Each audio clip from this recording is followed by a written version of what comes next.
नमस्कार, आप देख रहे हैं आज की खबर और मैं हूं आपके साथ प्रगति ठाकुर। चले बुलेटिन की शुरुआत करेंगे, जहां उत्तर प्रदेश विधानसभा के शीतकालीन सत्र का आज अंतिम दिन है। इस महत्वपूर्ण दिन राज्य सरकार अनुपूरक बजट को विधानसभा में विस्तृत चर्चा के बाद पास कराने जा रही है। मुख्यमंत्री योगी आदित्यनाथ आज दोपहर 3 बजे विधानसभा में सत्र को संबोधित करेंगे। वहीं इस खबर पर ज्यादा चर्चा करेंगे, लेकिन उससे पहले आपको सीधा इसरो लेकर चलते हैं।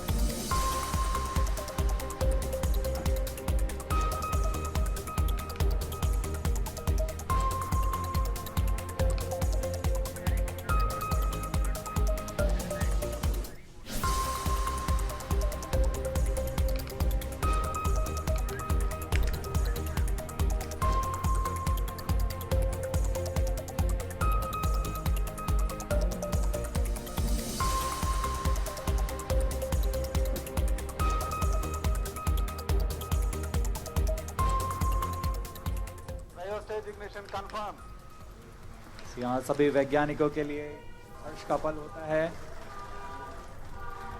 रेंज निदेशक द्वारा भी इसकी पुष्टि की गई। द्वितीय चरण को सफलतापूर्वक बनकर यान से पृथक कर दिया गया है तथा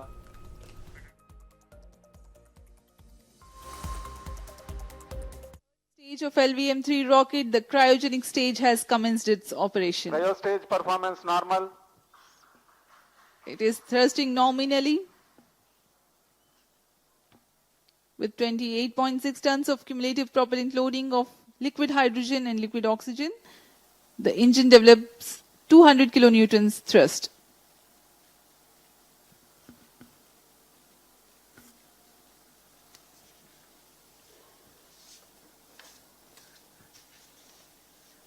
LVM-3 रॉकेट के ऊपरी चरण जो कि क्रायोजेनिक अपर स्टेज कहलाता है, क्योंकि इसमें क्रायो ईंधन लिक्विड हाइड्रोजन तथा लिक्विड ऑक्सीजन का प्रयोग होता है। यह इंजन गैस टरबाइन की मदद से लगभग 200 किलोन्यूटन का सामान्य प्रणोद उत्पन्न करता है। इस चरण का कार्यकाल 648 सेकंड का होगा। इस चरण का व्यास 4 मीटर तथा ऊंचाई 13.5 मीटर की होती है। इस चरण में दिशा निर्धारण के लिए इंजन जिम्बल कंट्रोल और रिएक्शन कंट्रोल सिस्टम्स का प्रयोग किया जाता है। इस चरण में कुल 28.6 टन क्रायो ईंधन का भराव हुआ है और यह अपनी उद्दिष्ट कक्षा की ओर अग्रसर है। क्रायो चरण सबसे जटिल इंजन माना जाता है, क्योंकि क्रायो ईंधन जैसे लिक्विड ऑक्सीजन, जिसका कि बॉइलिंग पॉइंट -253 डिग्री सेंटीग्रेड, और लिक्विड ऑक्सीजन का बॉइलिंग पॉइंट -183 डिग्री सेंटीग्रेड होता है। इस तापमान में ईंधन को तरल बनाए रखना और इनका कार्यान्वयन करना सबसे जटिल कार्य होता है। लेकिन भारत अब इसमें पूर्णतः स्वायत्ता प्राप्त कर चुका है। इस चरण को इसरो नोदक कॉम्प्लेक्स महेंद्रगिरी में तैयार तथा परीक्षित किया गया है। The cryogenic stage C-25 is powered by CE-20 engines using liquid hydrogen and liquid oxygen. It delivers 200 kilonewton thrust and adds significant delta V of 3.89 kilometers per second by the end of its operation for the present mission. The stage operates on gas generator cycle. It works by burning a small fraction of propellant in a side chamber to power turbo pumps, while the majority of propellant goes into the main chamber for thrust. It's a highly reliable cryogenic engine operating principle. For the present mission, upper stage operates for 12 minutes and 20 seconds.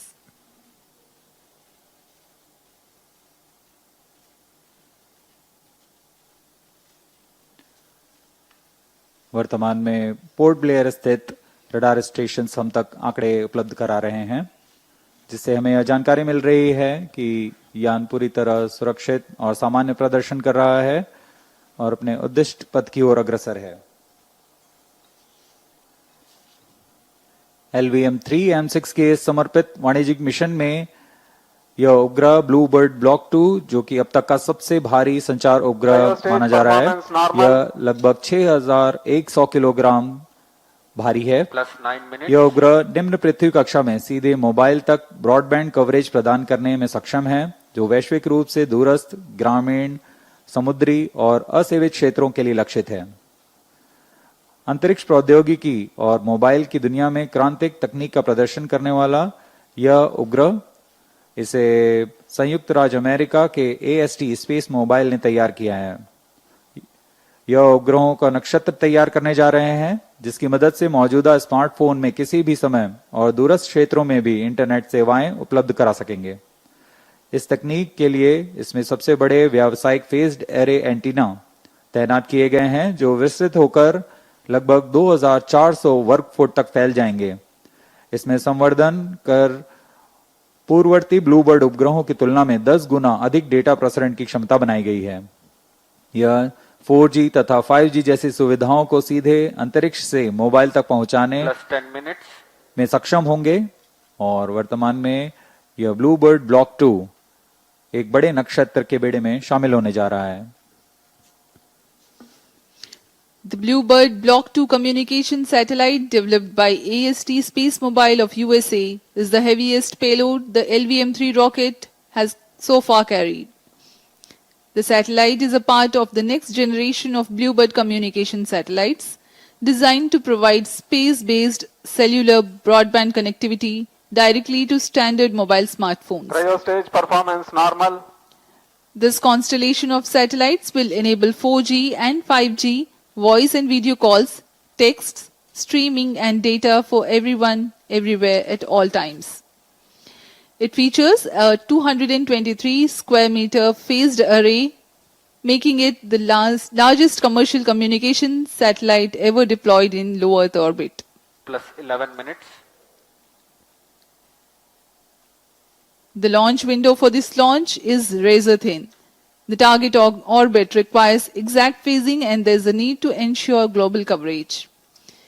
One of the important global orbital parameters is the right extension of ascending node or RAN.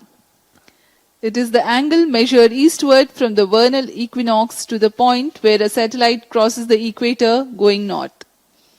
It defines the orientation of the orbital plane in space. Two satellites with the same inclination and attitude but different RAN are in different orbital planes. तो वहीं आपको तस्वीरें दिखा रहे हैं श्रीहरिकोटा आंध्र प्रदेश से, जहां बता दें कि भारत के बाहुबली रॉकेट LVM-3 ने आज इतिहास रच दिया है। AST स्पेस मोबाइल के next gen communication satellite BlueBird 6 के साथ उड़ान भरी है। ये भारत के स्पेस इतिहास में अब तक का सबसे भारी सैटेलाइट लॉन्च हुआ है। LVM-3 की अगर हम बात करें तो इसने अंतरिक्ष पर इतिहास रच दिया है। ये तस्वीरें हम आपको सीधे श्रीहरिकोटा आंध्र प्रदेश से दिखा रहे हैं, जहां आज 8:55 पर ये लॉन्च हुआ, जिसने इतिहास रचते हुए भारत को सर्वोपरि बना दिया। बता दें कि ये भारत के स्पेस इतिहास में अब तक का सबसे भारी सैटेलाइट लॉन्च है। ब्लूबर्ड 6 का वजन करीब 6100 किलोग्राम है। वहीं आपको ये भी जानकारी दे दें कि LVM-3 अब तक 7 मिशनों में 7 सफलताएं भी हासिल कर चुका है। इसी रॉकेट ने 2023 में चंद्रयान 3 को चांद की दक्षिणी ध्रुव पर पहुंचाकर इतिहास रचा था और एक बार फिर इतिहास रचता नजर आ रहा है। आज का ये लॉन्च LVM-3 की 8वीं उड़ान और तीसरा कॉमर्शियल मिशन है। ये बड़ी जानकारी, ये बड़ी खबर हम आपको बता रहे हैं, जहां आज सुबह 8:55 पर AST स्पेस मोबाइल ने next gen communication satellite BlueBird 6 के साथ उड़ान भरी है LVM-3 ने। वहीं आपको ये भी जानकारी दे दें कि ये भारत के स्पेस इतिहास में अब तक का सबसे भारी सैटेलाइट लॉन्च है। ये तस्वीरें हम आपको सीधे श्रीहरिकोटा आंध्र प्रदेश से बता रहे हैं, जहां पर आप तस्वीरों के माध्यम से देख सकते हैं कि एक बार फिर भारत ने इतिहास रच दिया है। ये जो ब्लूबर्ड 6 का वजन अगर हम उसकी बात करें तो करीब 6100 किलोग्राम है। वहीं ये भी जानकारी दे दें कि LVM-3 अब तक 7 मिशनों में 7 सफलताएं भी हासिल कर चुका है। इसी रॉकेट ने 2023 में चंद्रयान 3 को चांद के दक्षिणी ध्रुव पर पहुंचाकर इतिहास रचा था और एक बार फिर आप देख सकते हैं कि इतिहास रचता भी नजर आ रहा है। ये बड़ी जानकारी, ये बड़ी तस्वीरें हम आपको सीधे श्रीहरिकोटा आंध्र प्रदेश से दिखा रहे हैं, जहां तमाम लोग मौजूद हैं।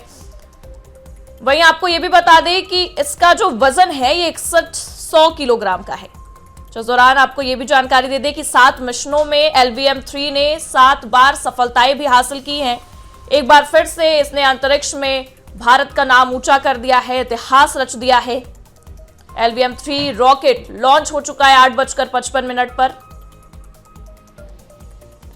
बता दें कि आज का लॉन्च LVM-3 की 8वीं उड़ान और तीसरा कॉमर्शियल मिशन है। जी हाँ, ये जानकारी आपको दे दें कि 7 मिशनों में 7 सफलताएं भी हासिल कर चुका है। इसी रॉकेट ने 2023 में चंद्रयान 3 को चांद के दक्षिणी ध्रुव पर पहुंचाकर इतिहास रचा था और एक बार फिर आज इतिहास रच चुका है। आज का ये लॉन्च LVM-3 की 8वीं उड़ान और तीसरा कॉमर्शियल मिशन है।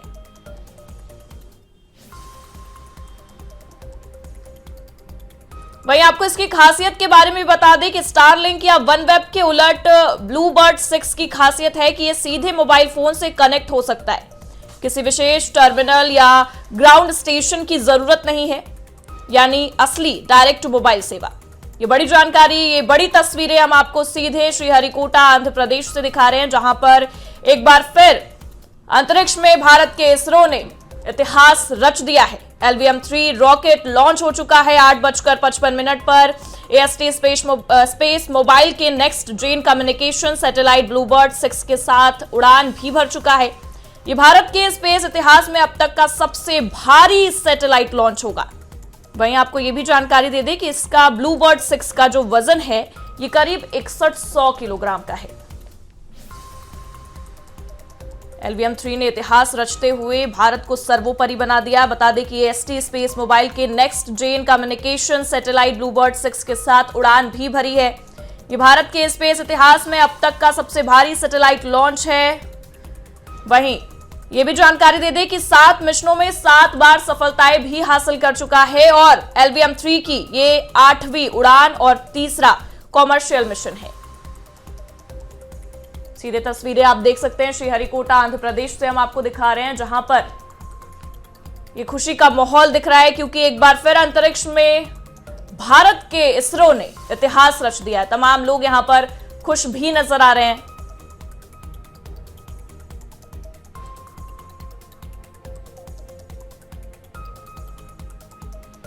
बता दें कि अमेरिकी कंपनी AST स्पेस मोबाइल के अत्याधुनिक ब्लूबर्ड 6 सैटेलाइट को अंतरिक्ष की कक्षा की ओर भेज दिया। यह LVM-3 द्वारा अब तक का कह सकते हैं ले जाया गया सबसे भारी पेलोड है। इसका वजन करीब 6100 किलोग्राम का है।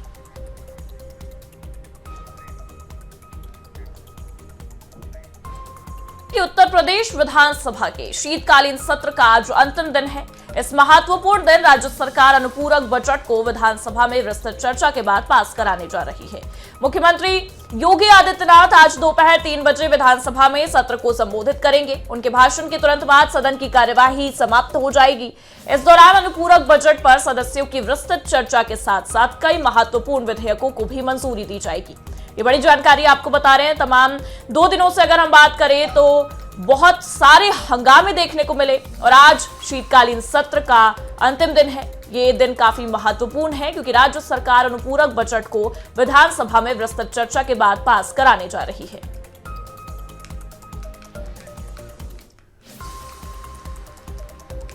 बता दें कि विस्तृत चर्चा के साथ ही साथ कई महत्वपूर्ण विधेयकों को भी मंजूरी दी जाएगी आज, क्योंकि मुख्यमंत्री योगी आदित्यनाथ आज दोपहर 3 बजे विधानसभा में सत्र को संबोधित करेंगे। उनके भाषण के तुरंत बाद सदन की कार्यवाही जो है वो समाप्त हो जाएगी।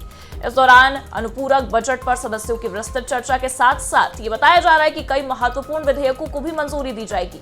ये बड़ी जानकारी आपको बता रहे हैं। अगर हम पिछले 2 दिनों की बात करें तो बहुत बड़े स्तर पर हंगामा देखने को मिला। विपक्ष ने सरकार पर सीधा निशाना साधा, कई मुद्दों को उठाने की कोशिश की गई और आज विधानसभा का शीतकालीन सत्र का आखिरी दिन है। चलिए इस मामले पर ज्यादा जानकारी के लिए हमारे संवाददाता नीरज मिश्रा जुड़ चुके हैं। नीरज, जिस तरीके से हम लगातार विधानसभा पर अपनी नजरें बनाए हुए हैं, आज भी महत्वपूर्ण दिन है, आखिरकार आज अंतिम दिन है। कहा जा रहा है कि अनुपूरक बजट जो है उस पर विस्तृत चर्चा के बाद पास करा दिया जाएगा। क्या कुछ लग रहा है, क्या कुछ आज देखने को मिलेगा, क्योंकि 2 दिन से काफी हंगामा हुआ। देखिए, आज शीतकालीन सत्र का आखिरी दिन है, यानी कि तीसरा दिन है और आज जो अनुपूरक बजट पेश किया गया था उस पर आज विस्तृत रूप से चर्चा होगी और आज अनुपूरक बजट पास हो जाएगा और इसके बाद करीब 3 बजे मुख्यमंत्री का अभिभाषण होगा, जो कि पूरे सदन को वो संबोधित करेंगे, और तत्पश्चात जो ये पूरा शीतकालीन सत्र है ये समाप्त कर दिया जाएगा। आज चर्चा होगी, आज भी पक्ष और विपक्ष के बीच नोकझोंक हमें देखने को मिलेगी, क्योंकि 3 दिनों से जिस तरह से हम लोगों ने देखा है कि किस तरह से हंगामा हुआ, पक्ष और विपक्ष के बीच किस तरह से नोकझोंक हुई, तो वही तमाम चीजें प्रगति आज भी हम लोगों को देखने को मिलेगी यूपी विधानसभा में। और आज अंतिम दिन है और अनुपूरक बजट का आज पास होना है, और तमाम ऐसी योजनाएं जिनके लिए ये अनुपूरक बजट दिया गया है। अनुपूरक बजट उन योजनाओं के लिए दिया जाता है जिनके लिए पहले से धन दिया जाता है, लेकिन धन का अभाव हो जाता है बीच में, तो उनके लिए अधिक से अधिक धन, जिससे प्रदेश का जो विकास है वो चौमुखी विकास हो सके। और अब चूंकि आने वाले समय में चुनाव भी होना है 2027 में, तो उसको भी लेकर अनुपूरक बजट अधिक से अधिक, यानी बहुत बड़ा अनुपूरक बजट पास किया गया है। और आज इस पर चर्चा होगी, पक्ष विपक्ष अपनी अपनी बात रखेंगे, और 3 बजे मुख्यमंत्री के अभिभाषण के बाद आज का ये सत्र समाप्त हो जाएगा। बिल्कुल। और अगर हम देखें तो ये भी जानकारी मिल रही है नीरज कि जहां एक तरफ चर्चा होगी, वहीं कई महत्वपूर्ण विधेयकों को भी मंजूरी दी जाएगी। इसे लेकर क्या कुछ अपडेट है? कई महत्वपूर्ण जो विधेयक हैं उनको मंजूरी दी जाएगी, क्योंकि कई योजनाएं हैं जो धन के अभाव में थोड़ा सा रुक जाती हैं, तो इसके लिए जो विभागीय मंत्री होते हैं उन्होंने धन की मांग की, जैसे स्वास्थ्य विभाग है या सड़क को लेकर, इंफ्रास्ट्रक्चर को लेकर और तमाम योजनाओं को लेकर ये अनुपूरक बजट पास किया गया है। और इसमें चूंकि देखिए 24,000 करोड़ से अधिक का है, करीब 24,500 करोड़ का अनुपूरक बजट है, तो इसलिए धन की कमी के कारण कोई भी योजना रुकने ना पाए, तो इसके लिए पूरा बजट बहुत बड़ा बनाया गया है। और क्योंकि इसी सत्र में करना था, तो इसलिए अब ये पास भी आज हो जाएगा, और उसके बाद उन योजनाओं को पैसा भी मिलेगा, और साथ ही साथ जो प्रदेश का विकास है उसमें तरक्की होगी, उसमें आगे बढ़ेंगे। ठीक है, आप बने रहिए हमारे साथ। वहीं आपको बता दें कि लगातार जिस तरीके से शीतकालीन सत्र चल रहा था, हंगामेदार रहा और कई सारी चीजें भी निकलकर सामने आती नजर आई। आज अंतिम दिन है, काफी महत्वपूर्ण है। चलिए इसी के साथ रुक करेंगे अगली खबर का, जहां उत्तर प्रदेश की राजधानी लखनऊ के प्रतिष्ठित किंग जॉर्ज मेडिकल यूनिवर्सिटी में लव जिहाद और धर्मांतरण के मामले में हड़कंप मचा हुआ है। इस मामले को लेकर हिंदू संगठनों ने हल्ला बोल रखा है। पहले विश्व हिंदू परिषद, फिर एबीवीपी ने भी प्रदर्शन किया। अब मंगलवार रात को नेशनल मेडिकोज ऑर्गेनाइजेशन ने कैंडल मार्च तक निकाला है। सभी ने पीड़िता को न्याय दिलाने और आरोपी डॉक्टर के खिलाफ कार्रवाई करने की मांग की है। दूसरी तरफ आरोपी डॉक्टर को निलंबित भी कर दिया गया है। ये जानकारी आपको बता रहे हैं, जहां उत्तर प्रदेश की राजधानी लखनऊ के प्रतिष्ठित किंग जॉर्ज मेडिकल यूनिवर्सिटी में लव जिहाद और धर्मांतरण के मामले से हड़कंप मच गया है। बता दें कि मंगलवार रात को नेशनल मेडिकोज ऑर्गेनाइजेशन ने कैंडल मार्च निकाला। आप तस्वीरों के माध्यम से देख सकते हैं, सभी ने पीड़िता को न्याय दिलाने और आरोपी डॉक्टर के खिलाफ कार्रवाई करने की भी मांग की है। दूसरी तरफ ये भी जानकारी दे दें कि आरोपी डॉक्टर को निलंबित भी कर दिया गया है। लगातार डॉक्टर के खिलाफ विरोध किया जा रहा है। पहले विश्व हिंदू परिषद, फिर एबीवीपी ने भी प्रदर्शन किया, और अब आप तस्वीरों के माध्यम से ये समझ सकते हैं, देख सकते हैं कि नेशनल मेडिकोज ऑर्गेनाइजेशन ने कैंडल मार्च निकाला है। सभी ने पीड़िता को न्याय दिलाने और आरोपी डॉक्टर के खिलाफ कार्रवाई करने की मांग की है। बता दें कि इसे लेकर लगातार हंगामा देखने को मिल रहा है लखनऊ में। कई सारे संगठन इसके विरोध में खड़े भी नजर आए। ये चले इस मामले पर जरा जानकारी के लिए हमारे संवाददाता नीरज हमारे साथ जुड़े हुए हैं। वही नीरज, अगर हम इसकी बात करें तो ये मामला काफी ज्यादा बढ़ता नजर आ रहा है। अब आप देखिए कि विश्व हिंदू परिषद, फिर एबीवीपी और अब नेशनल मेडिकोज ऑर्गेनाइजेशन ने भी कैंडल मार्च निकाल दिया है। क्या लगता है, क्या कार्रवाई हो रही है? देखिए, लगातार तमाम जो संगठन है वो केजीएमयू में जो धर्मांतरण का पूरा मामला सामने आया है, एक वहीं की छात्रा के साथ एक डॉक्टर ने जिस तरह से शादी का वादा किया, फिर उसके बाद धर्मांतरण के लिए उसको प्रेरित किया और धर्मांतरण ना करने पर उसके साथ अभद्रता की, और साथ ही साथ पहले से ही वो शादीशुदा था। तो इस तरह तमाम चीजों को छुपाकर उसने एक प्रकार से कहा जाए तो जब लव जिहाद का जो पूरा मामला इस समय प्रदेश में और तमाम जगहों पर सामने आ रहा है, उसी का एक जीता जागता उदाहरण है केजीएमयू में, जहां पर पढ़े लिखे प्रतिष्ठित लोग, डॉक्टर, उच्च शिक्षा प्राप्त लोग रहते हैं, और वहां पर भी इस तरह का काम हो रहा है, तो निश्चित तौर पर सोचने वाली बात है। और इसीलिए तमाम जो संगठन है उन्होंने इस धर्मांतरण के विरोध में कैंडल मार्च किया है, वीसी से मुलाकात की है, और कल नेशनल मेडिकोज ऑर्गेनाइजेशन ने भी बड़ी संख्या में, जिसमें डॉक्टर शामिल थे, उन्होंने कैंडल मार्च किया है और न्याय की मांग की है कि जो पीड़िता है उसको न्याय दिया जाए और डॉक्टर को सिर्फ निलंबित ही नहीं बल्कि उसकी डिग्री भी खत्म की जाए। इस तरह के तमाम लोग जो आ गए हैं बड़े बड़े प्रोफेशंस में, तो वो एक साजिश के तहत और लव जिहाद का पूरी तरह से मामला है। इसमें महिला आयोग भी का भी बयान सामने आया है, उन्होंने भी विरोध प्रदर्शन किया है, साथ ही साथ एबीवीपी और तमाम संगठन जो भी जुड़े हुए हैं उन्होंने अपना प्रदर्शन किया है और वीसी को ज्ञापन सौंपा है। जी, बहुत बहुत शुक्रिया नीरज तमाम जानकारियों के लिए। आपका बता दें कि लगातार इस पर हंगामा होता नजर आ रहा है। अब देखना होगा क्या कुछ कार्रवाई होती है। चलिए इसी के साथ रुक करेंगे अगली खबर का, जहां 2017 उन्नाव रेप केस की पीड़िता की मां और महिला एक्टिविस्ट योगिता भयाना को दिल्ली के इंडिया गेट के पास प्रोटेस्ट करने के दौरान हिरासत में ले लिया गया है। बता दें कि दोनों लोग दिल्ली हाईकोर्ट के उस आदेश के खिलाफ प्रोटेस्ट कर रही थी जिसमें 2017 उन्नाव रेप केस के आरोपी कुलदीप सिंह सेंगर को सजा पर उसकी रोक लगा दी गई है। ये मामला तूल पकड़ता नजर आया। अब आपको ये जानकारी दे दें कि 2017 उन्नाव रेप केस की पीड़िता की मां और महिला एक्टिविस्ट दोनों को प्रोटेस्ट के दौरान हिरासत में ले लिया गया है। दोनों इसलिए प्रोटेस्ट कर रही थी क्योंकि 2017 में उन्नाव रेप केस के आरोपी कुलदीप सिंह सेंगर की सजा पर रोक लगा दी गई है। हालांकि अब इन दोनों को हिरासत में ले लिया गया है। लगातार इस पर भी मामला गर्माता नजर आ रहा है। दोनों लोग दिल्ली हाईकोर्ट के उस आदेश के खिलाफ प्रोटेस्ट कर रही थी जिसमें आरोपी की सजा पर रोक लगा दी गई है। बता दें कि महिला एक्टिविस्ट योगिता भयाना को भी हिरासत में ले लिया गया है। मां और महिला एक्टिविस्ट दोनों दिल्ली के इंडिया गेट के पास प्रोटेस्ट करने के दौरान हिरासत में ली गई है। मुझे इस चीज में खुशी नहीं है, मुझे राहत नहीं है। उन्होंने मेरे बड़े पापा को मारा था, फिर मेरे पापा को मारा, फिर मेरी बहन के साथ ये कांड हुआ। वो बाहर तो आ गए हैं लेकिन हम लोगों के ऊपर खतरा मंडरा रहा है। और अभी क्या पता बाहर आने के बाद हम लोगों को, मेरे पूरे परिवार को खत्म कर दे। अगर उनको बाहर निकाल दिया है तो हम लोगों को जेल के अंदर डाल दे, कम से कम हम लोगों की जान तो सुरक्षित रहेंगी वहां पर। अगर मेरे परिवार को कुछ हो रहा है तो कोर्ट जिम्मेदारी लेगी। और उनके बहुत सारे आदमी बाहर घूम रहे हैं, धमकियां देते हैं कि अब तो भैया आ ही रहे हैं, अब तुम मेरा क्या कर सकती हो, एक एक को मारूंगा। बता दें कि प्रदर्शन के दौरान दोनों को हिरासत में लिया गया है और ये मामला काफी तूल पकड़ता भी नजर आ रहा है। आप तस्वीरों के माध्यम से भी देख सकते हैं कि इंडिया गेट के पास प्रोटेस्ट करने के दौरान मां को और महिला एक्टिविस्ट योगिता भयाना को हिरासत में लिया गया है। वहीं चलिए इस मामले पर ज्यादा जानकारी के लिए हमारे संवाददाता भानु सिंह हमारे साथ जुड़े हुए हैं। भानु, जिस तरीके से ये प्रदर्शन हुआ, जिस तरीके से हम देख सकते हैं कि उसके बाद इन्हें हिरासत में ले लिया गया क्योंकि हाईकोर्ट ने सजा से कह सकते हैं मना कर दिया, रोक लगा दी सजा पर, तो क्या लगता है ये सही तरीका है? प्रगति, आपको बता दें ये पूरा मामला 2017 से जुड़ा हुआ उन्नाव जनपद की विधानसभा सफीपुर यानी कि उसी क्षेत्र में थाना माखी, जो माखी गांव भी है।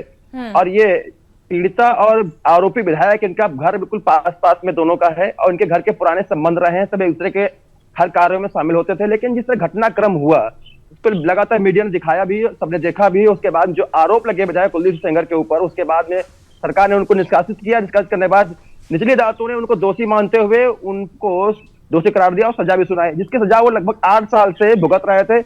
लगातार 8 सालों में कई बार आरोप प्रत्यारोप लगते रहे पीड़िता के द्वारा। जब भी कोई जजमेंट आया या भी कोई फैसला सरकार का हुआ या न्यायपालिका का हुआ तो हमेशा उसने आरोप लगाए। भानु, और कहीं ना कहीं उसको अपनी सुरक्षा की डर था। जी, हमने सुना पीड़िता की बहन का बयान, उसने कहा कि जेल से बाहर निकल जाएंगे तो वो लोग हमलावर हो जाएंगे, जान को खतरा है तो हमें ही जेल में डाल दीजिए। इसे लेकर क्या कुछ अपडेट है? बिल्कुल। जैसे ही कल कुलदीप सेंगर को जमानत मिलती है निजी मुचालके के ऊपर, उसके बाद में उनकी बहन जो पीड़िता है, इस मामले की विक्टिम जो है, उसने दिल्ली इंडिया गेट पे धरना प्रदर्शन अपनी मां के साथ करना शुरू किया। वहीं उसकी छोटी बहन जो है, जो माखी गांव में विधायक के घर के ठीक बगल में रहती है, उसने भी अपना बयान जारी करके ये आरोप लगाए हैं कि वो बाहर निकल रहे हैं, मुझे मार देंगे, या कहीं ना कहीं यह सवाल खड़ा कर रही है न्यायपालिका के ऊपर। न्यायपालिका ने जो अपना फैसला दिया तो उसमें सवाल खड़े कर रहे हैं कि ये तो उनको बाहर निकाल दो, हमें जेल में डाल दो। अब सवाल यह खड़ा होता है कि 8 सालों से कभी इनके ऊपर जी बहुत बहुत शुक्रिया तमाम जानकारियों के लिए। जिस तरीके से देख सकते हैं कि रेप केस के आरोपी कुलदीप सिंह सेंगर की सजा पर रोक लगा दी गई। 2017 उन्नाव रेप केस पर यह अपडेट हम आपको बता रहे हैं, जहां पीड़िता की मां महिला एक्टिविस्ट योगिता भयाना और उसकी बहन, तीनों प्रोटेस्ट कर रही थी। हालांकि पीड़िता की मां और एक्टिविस्ट को हिरासत में लिया गया है। चलिए फिलहाल के लिए इस बुलेटिन में इतना ही। देश और दुनिया की तमाम बड़ी खबरों के लिए आप देखते रहिए आज की खबर।